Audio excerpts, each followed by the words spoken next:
Xóchitl Gálvez se victimiza por su hermana y ataca a Sheinbaum. Doble moral o desesperación. Xóchitl Gálvez, ex candidata presidencial, volvió a la carga contra el gobierno de la Cuarta Transformación al acusar supuesta justicia selectiva por la liberación de Israel Vallarta, mientras su hermana Malinali fue condenada a 89 años de prisión por secuestro. En entrevista con el chayotero Ciro Gómez Leiva, Gálvez descalificó el actuar de la jueza Mariana Vieira Valdés y sugirió que se favoreció a Vallarta por simpatías de la 4T. Sin embargo, sus ladridos han sido criticados por intentar politizar un fallo judicial y desviar la atención del fondo legal del caso de su hermana, cuyo proceso ya ha sido revisado conforme a derecho y es culpable.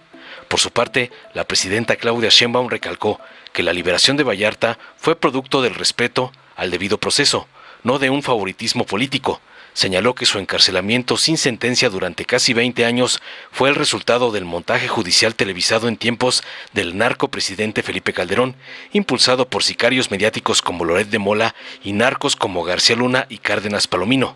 Sheinbaum sostuvo que hoy el país camina hacia una justicia sin simulaciones, mientras que Gálvez, incómoda ante la verdad aplastante, busca aprovechar el dolor familiar para atacar políticamente a un gobierno que sí está desmantelando los abusos del pasado. Veamos enseguida cómo la brutarga Xóchitl es acabada por la presidenta Claudia por atacarla con el caso Vallarta, como le manda su narcopadrote, el lampón Claudio X González. Pasando esta mañana con Xóchitl Gálvez sobre un tema muy delicado. Estamos hablando de dos personas acusadas de secuestro, una de ellas su hermana, sentenciada a 89 años. Otra de ellas Israel Vallarta, que no fue sentenciado y que después de casi 20 años en prisión fue liberado a finales de la semana pasada. Similitudes y diferencias ya las expuso Xóchitl y hay una pues muy llamativa, ¿no? La juez que condena a Malinali Gálvez es la misma juez que libera a Israel Vallarta, no dando el mismo trato a las pruebas, no dando el mismo trato a los documentos que probaron tortura, con un criterio diferenciado en la valoración de los testimonios de víctimas. La juez Mariana Vieira Valdés. Pero esos son los hechos. Vallarta está libre, tu hermana enfrenta 89 años de prisión y nos decías que tiene todavía un recurso al alcance. Habría dos recursos, Ciro. Dos recursos. O sea, hay que tomar en cuenta que tardaron prácticamente 13 años en sentenciar a Mali. Una vez que está la sentencia, pues tú puedes recurrir a un tribunal de alzada, que es lo que ha hecho Malinali con su defensora de oficio, y ahora está en un tribunal penal de revisión en Toluca. Ya se siguieron los primeros procesos, debe de estar por resolver, y después de ese, que confirma o no la sentencia de la juez. Ese tribunal dirá si estuvo bien o la juez actuó de manera indebida, y en última instancia está el amparo. El amparo por la tortura, el amparo por toda la serie del indebido proceso. Los documentos ahí están, son documentos del 2022, 23. Del 23, justamente, 23. Mira, para que no digan que el gobierno del PRI o del PAN me ayudó, no, lo hizo la CNDH de Rosario Robles, de Rosario Ibarra. Y antes, un mes antes, la Comisión de Víctimas. O sea, es con el gobierno de López Obrador donde se le reconoce la calidad de víctima de tortura. Entonces ahí son ellos mismos, y la juez reconoce que fue torturada. O sea, la juez sí dice que fue torturada, pero le da más valor probatorio al montaje de la Fiscalía o de la PGR en ese entonces, como el que estaba en flagrancia. Y desestima todos los demás testimonios. Y en el caso de Vallarta, lo que hace la juez es desechar todos los testimonios de las víctimas y declarar que la prueba que presenta la Fiscalía es una prueba ilícita y por lo tanto no hay manera de demostrar que Vallarta pertenecía o era secuestrador. Y lo libera. O sea, mismas pruebas, mismos hechos, resoluciones totalmente distintas. Yo no quiero ofender a la juez, porque ahora que está el tema de violencia política en razón de género, pero pues ella misma tendrá que decir por qué dos sentencias. Y se ve que la presidenta dice, bueno, pero es que lo hizo una juez. Presidenta, todos sabemos cómo se nombraron esos jueces. Todos sabemos que fueron palomeados o en los gobernadores o con la presidenta de la República en Palacio Nacional y a partir de ahí salen. En México, ¿hay justicia selectiva? Dos casos con características similares, pero sentencias contradictorias. Malinali Gálvez fue detenida en un Soriana en Azcapotzalco, Ciudad de México, y llevada a una casa de seguridad en Ozacatipan, Estado de México, donde le tomaron fotografías para una conferencia de prensa. Israel Vallarta fue detenido en la carretera Cuernavaca y llevado un día después a una casa de seguridad en Topilejo para televisar su supuesta detención. En ambos casos hubo montaje por los policías de Genaro García Luna. En ambos casos se acreditaron actos de tortura. Ambos fueron representados por defensores públicos y los dos casos resueltos por la misma juez, Mariana Vieira Valdés. esa misma juez que en marzo pasado sentenció a Malinali Gálvez, mi hermana, a 89 años de prisión. Y la semana pasada liberó a Israel Vallarta. Insisto, ambos casos similares, con la diferencia de que Israel está acusado en otros casos de secuestro y Malinali no. Por eso pregunto, ¿hay acaso justicia selectiva? ¿Se actuó por consigna? ¿Acaso esa sentencia sin precedentes es consecuencia de levantar mi voz? ¿De no doblarme ante el oficialismo y de ser valiente al denunciar actos de corrupción? Lo más grave es que con este rotundo fracaso del sistema de justicia penal se invisibiliza a las víctimas. Esas personas que tras haber sufrido un daño irreparable probablemente no alcanzarán la justicia. Por otra parte, es lamentable el asesinato del delegado de la Fiscalía General de la República, Ernesto Cuitláhuac Vázquez, en Tamaulipas. La forma en que fue ejecutado es un claro desafío a la autoridad. Espero que pronto esta ola de violencia que no solo afecta a funcionarios públicos, sino a toda la sociedad, llegue a su fin. Basta de que gobiernos estatales digan que todo está bien en materia de seguridad. Nos vemos la próxima semana. Bueno, adelante. Muchas gracias, presidenta. Ya en otra pregunta, sería en cuanto a lo de Israel Vallarta, pues a su salida, ya que está libre, se ha generado mucho debate, especialmente en las redes sociales, y pues muchos esperaban que el comentarista, el reportero, el periodista Loret de Mola, pues saliera a hablar, a explicar o a decir algo, ¿no?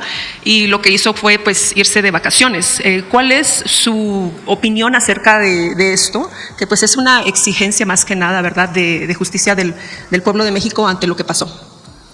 Bueno, es importante aclarar porque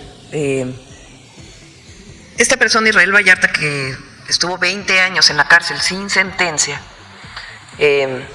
una jueza, porque es importante, porque a veces la oposición, los adversarios defienden al Poder Judicial y a veces no, ¿verdad?, el actual. Una jueza, con sus propios criterios, decide liberarlo. Eso es importante porque no lo liberó ni la presidenta ni el gobierno de la República, sino fue una jueza, que de acuerdo a lo que he leído en los medios, porque no conozco la sentencia, lo que dice es que se aplicaron los mismos criterios que para Florence Cassés, que ya había sido liberada hacía tiempo, donde incluso intervino la Corte. Entonces, esto es lo que dice la jueza. Entonces, después de 20 años, esta persona, Israel Vallarta, sale y ha hecho declaraciones y ha estado en entrevistas en muchísimos medios de comunicación. ¿Qué fue lo que dijimos nosotros el viernes? No se nos puede olvidar cómo fue el montaje de televisión donde esta persona fue detenida, porque fue un montaje reconocido ya por el propio Loret de Mola y reconocido incluso por la televisora. Fue un montaje articulado, pues, por lo menos, por un conductor de televisión, por Loret de Mola. Entonces, él ha hablado ya de este tema, además, en otras ocasiones. Pero todos los jóvenes deberían verlo, porque está en todas las redes sociales, el momento de la detención. Cárdenas Palomino está detenido por tortura de ese caso en particular. Entonces, ¿qué es lo que vale la pena? Más allá de incluso dije, respeto yo a la Fiscalía que tenía otras interpretaciones y otros casos. Lo que vale la pena es ver cómo se manejaba la justicia en aquellas épocas. En la época de Felipe Calderón y del renombrado, ultrarrenombrado secretario de Seguridad Pública de Felipe Calderón, hoy preso en Estados Unidos por sus vínculos con el narcotráfico, García Luna, que hizo un montaje en la televisión para supuestamente demostrar qué buenos eran ellos para atender la situación de secuestro. Que por cierto, hay otros temas relacionados con el propio García Luna, vinculados con los temas de secuestro de aquella época, de los que se ha hablado poco. Entonces es muy importante que se recuerde cómo era la situación en aquella época, donde ningún medio de comunicación, por cierto, en aquella época dijo nada.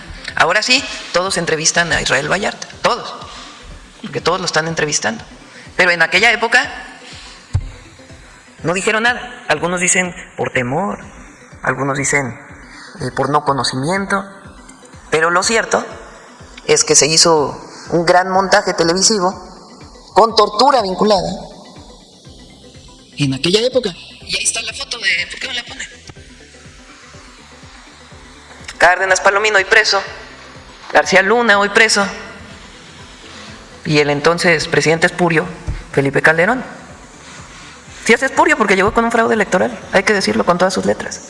No hay que guardarse las cosas porque la historia es la historia, dándole premios.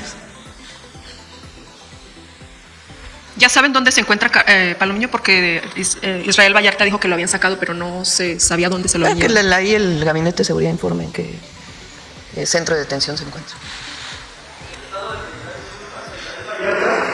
Lo dije el otro día, él tiene que en todo caso solicitar. Pues tiene que verlo con respecto a la ley. Hay una ley, no es un asunto personal ni subjetivo. Hay una ley que especifica cómo debe de hacerse. Aunque haya una ley, Presidenta, ¿usted estaría dispuesta a reunirse con Hay una ley primero. No, ¿para qué no va a reunir? No. Lo que es importante es que se recuerde cómo fue esto. Porque ahora dicen que la elección al Poder Judicial es terrible. ¿Y qué pasó con 20 años sin sentencia? Y la situación en la que se da. Más allá de la persona. Así Es muy importante recordar aquella época.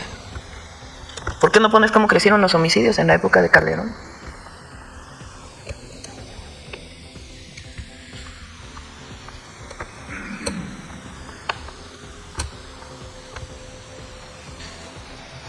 Se entra Calderón en 2007 con 8.867 homicidios.